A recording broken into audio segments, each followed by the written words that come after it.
Наконец-то в Латвии наступило лето. Настоящее. С умеренным теплом. Один день выдается жарким, а так в основном 20-25.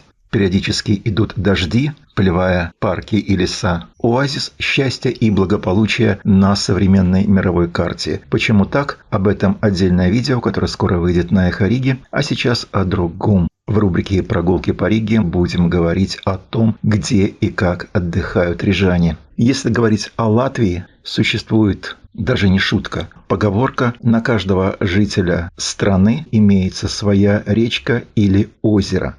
И это действительно так. В совсем небольшой по территории Латвии имеется 2250 озер площадью более 1 гектара. Маленькие озера даже не учитываются.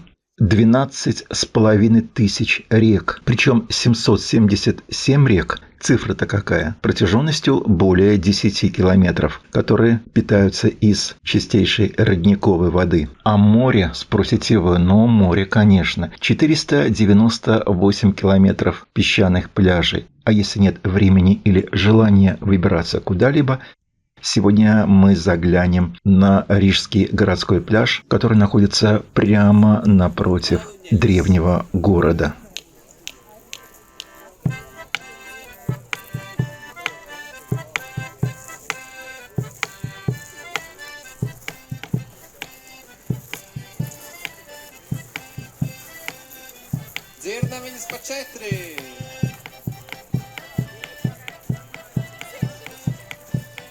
Plaukstas, 1, 2, 3.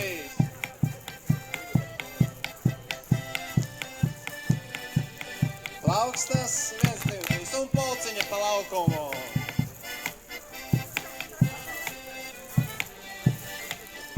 Это самый молодой рижский пляж. Он был открыт только в 2013 году в центре Риги на острове Кипсала, что находится на реке Даугава. В России эту реку называют Западная Двина. Переходим из старого города по мосту или проезжаем на троллейбусе. Прямо от остановки общественного транспорта виднеется пляж. На пляже обустроены туалетные кабинки, волейбольные площадки, переодевалки, скамеечки, проложены деревянные дорожки. А возник этот пляж из песка во время прочистки фарватера реки Даугава. Песок с дна реки ссыпали на этот необустроенный пятачок, а потом песок разровняли, и так получился новый городской рижский пляж. Постоянный мониторинг качества воды, круглосуточное дежурство спасателей сделали этот пляж самым посещаемым подростками, дабы не надо никуда выезжать. И он абсолютно безопасен и мамочками с маленькими детьми, которым тяжело поехать куда-либо. Именно с этого пляжа открываются самые лучшие виды на Ригу. Вот он, старый город, как на ладони, и власть наша, флаг Латвии, самый большой в стране. На реке Даугава есть еще несколько обустроенных рижских пляжей. В течение июля мы побываем и на них. Любуемся панорамой старого вечно молодого города и давайте послушаем песню. На празднике песни и танца, занесенном в Книгу рекордов Гиннесса как самый большой праздник песни в мире, и он же охраняется как нематериальное культурное наследие человечества ЮНЕСКО. Среди сотен песен, исполняемых на празднике песни, есть древние, как «Седые воды Даугавы», и совсем новые. Появляются новые композиторы, а вот один из них – Раймонс, но не Палс, а Раймонс Тигулс уже стал еще одним живым классиком. У него потрясающие хоровые песни. Одна из них «Let's Saulīte» как раз подходит и нашему лету, и ситуации в Латвии, в Европе, в России и в мире.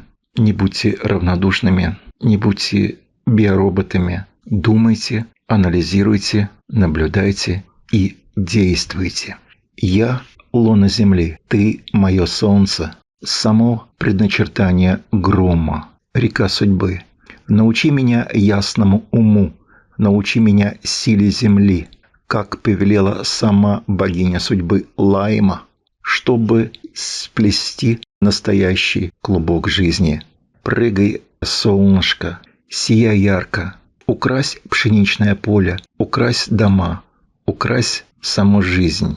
Прыгай, маленькое солнышко, рассей тьму, дай святость нашей земле.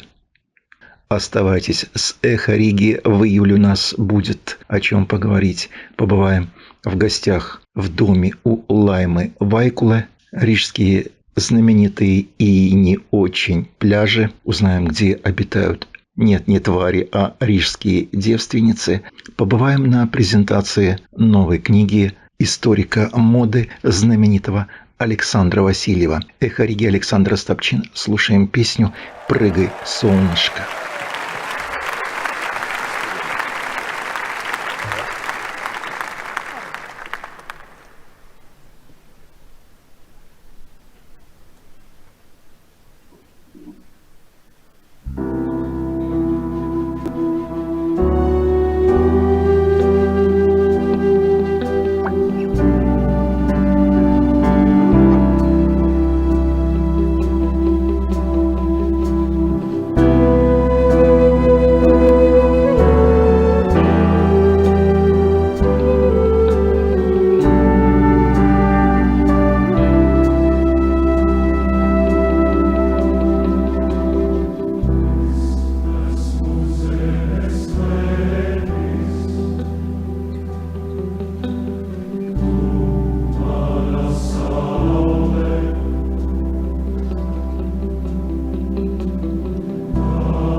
autorus - komponists Raimons Tīgls,